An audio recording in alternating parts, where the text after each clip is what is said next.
What's up, y'all? Welcome back to my channel. My name is Montoya. Alright, so I'm here with the pattern review for, I gotta get my notes, for Burda 6244. Yeah, I gotta have my notes handy because I can't remember everything off the top of the dome. Let's go ahead and jump into this. Alright, so first starting off, the pattern is Burda 6244, which is a robe pattern. I'm calling it a robe pattern. Some might call it something else, but I'm not trying to use any cultural appropriated terms. So to me, this is called a robe. And so for this, I used some satin fabric. I used about 1.5 yards of satin fabric.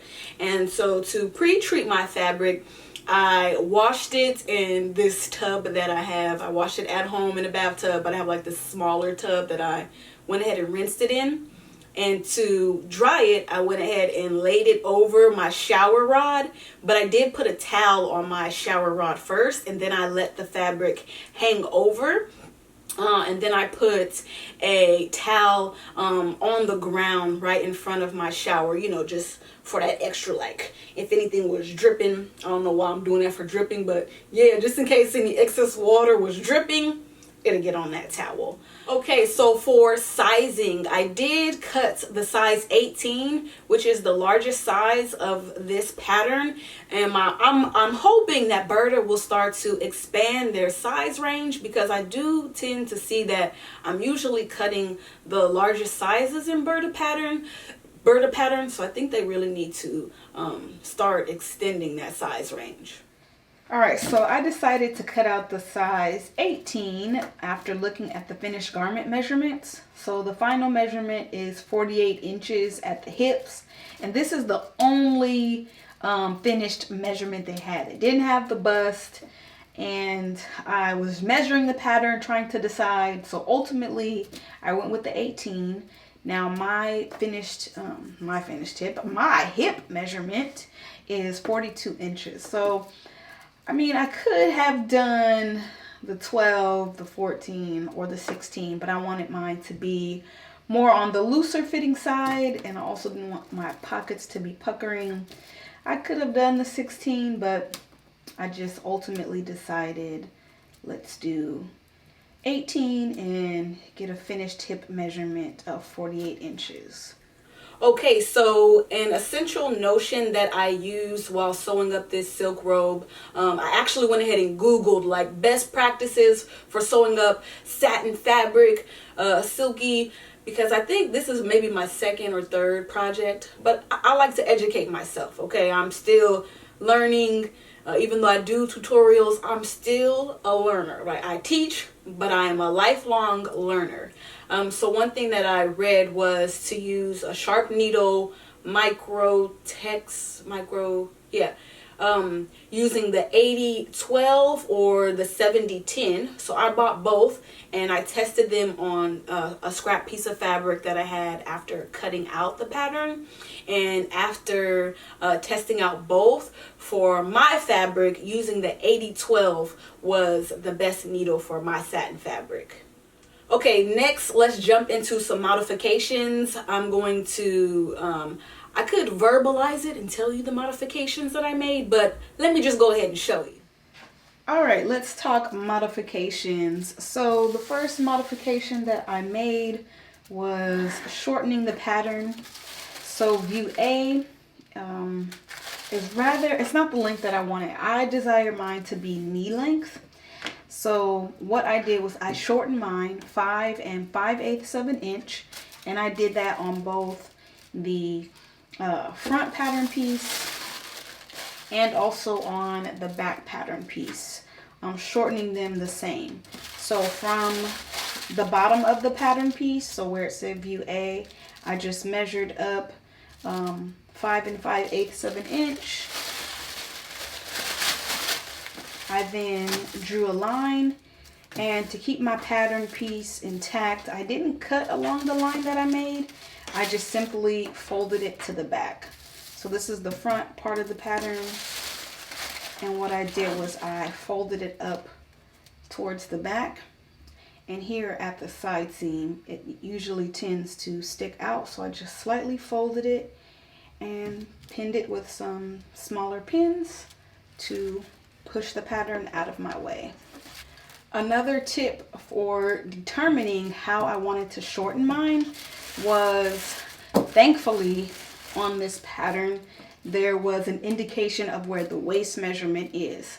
And I know from just sewing my skirts that from my waist down to slightly above my knee, I like it to be about 18 inches when I make mini skirts. So from my waist, I measured down 18 inches. But additionally, I decided to add 2 inches for I wanted a 2-inch hem. All right, another modification that I am making is I'm adding pockets. So I'm using this marking here, which is right near the waist. I'm going to add pockets because y'all already know if it's a garment that I'm making, then it needs to have pockets. So I'm using my pocket pattern that I do have on my blog, and I just slightly modified it because from past experiences, I slightly modified it because I don't want the top edge of the pocket flapping like it has in my previous garments. So what I did was I shortened the top edge so that the width of the top is just 5/8 of an inch. That way this extra piece won't be sticking out in my garment. And I also did that with the bottom part. So here you can see the difference between my pocket pattern that I have on my blog and then how I modified it. So the top edge and the edge here at the side, I narrowed both of those. And I'm deciding to attach my pockets here. It's about 1 inch below the waist marking is where I'm attaching my pockets. All right, so for the neckband piece, I have shortened it 7 5/8 of an inch. So I just folded it right on its back. And some of you might be thinking, but you shortened the other piece 5 5/8 of an inch. Why did you do 7 5/8 for the band? Well, I did that because remember, I want a 2-inch hem on my robe. So I don't want the band to be the same length as the robe, because in the directions you end up folding up the bottom edge of the robe to meet the band. So therefore I want this to be 2 inches longer than the band. All right, so on the pattern there isn't a contrasting band for the sleeve, but I want a contrasting band. So what I have done is from the bottom of the sleeve, I measured up 2 inches and I cut the pattern piece. I then proceeded to add 5/8 of an inch seam allowance on both pieces. And I'm going to cut out the bottom band on the fold though. So yeah, so right along this edge, I'm going to cut it out on the fold so that the band, yeah, all like a cuff. Like I want to have a 2-inch cuff. So that is why I'm cutting it out on the fold. So for my sash, well, they call it a ribbon, but for my sash, I will be cutting 3 pieces, even though it says cut 2. So I will be cutting one that measures the size of my waist. So I'll be cutting one piece at 28 inches. And then I will be cutting 2 pieces that measure, what is this, 36? 34. And 2 pieces that measure 34 inches. All right, so after cutting out my silk robe, I had about a yard or a little under a yard of fabric left. I bought 2.5 yards and I only used 1.5-ish. So I decided to go ahead and make a skirt because, you know, if you set that remnant to the side, 9 times out of 10, it'll be a minute before you get to it. So I'm like, let me just make something now. And so I just manipulated a skirt pattern, a half circle skirt pattern I already had.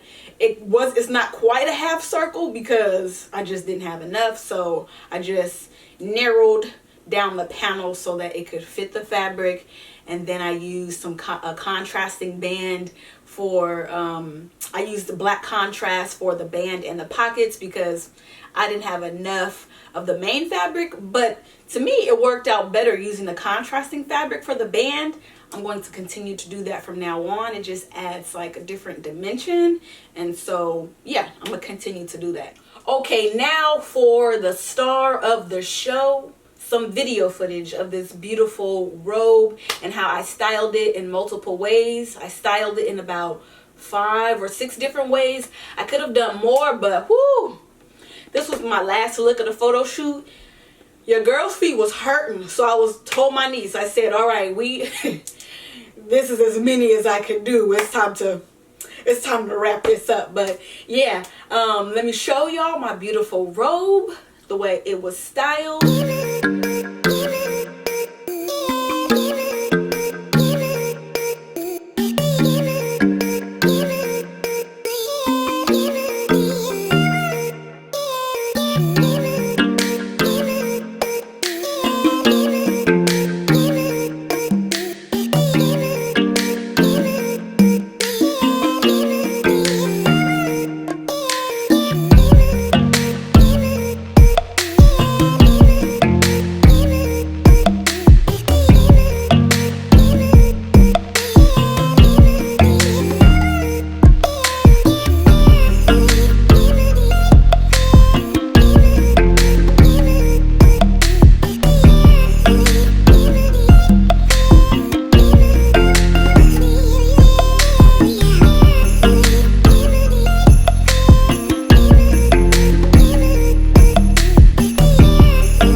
My pattern review for Burda 6244. Let me know down in the comment section below what was your favorite way that I styled my robe. And yeah, I will see y'all in my next video. Until next time.